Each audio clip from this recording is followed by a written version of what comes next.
in a new window.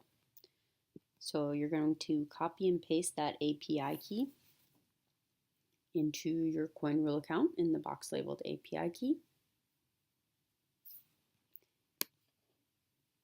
So you're going to click Add New Exchange, enter that API key, do the same exact thing for the secret key. You're just going to copy paste them and from Binance into Coinrule. Once you've copied both the keys and entered them into Coinrule in the appropriate boxes, you'll simply click the Save button.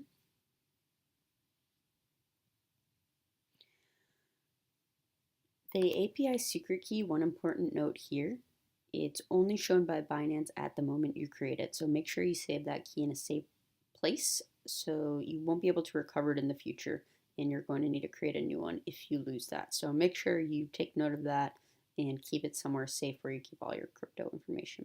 We also recommend you don't select the Enable Withdrawals button so no one can move funds from your Binance account using that API, just in case. So 2 security measures there.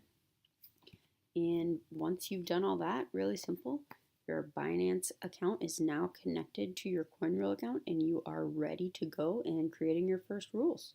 Thanks for using Coinrule.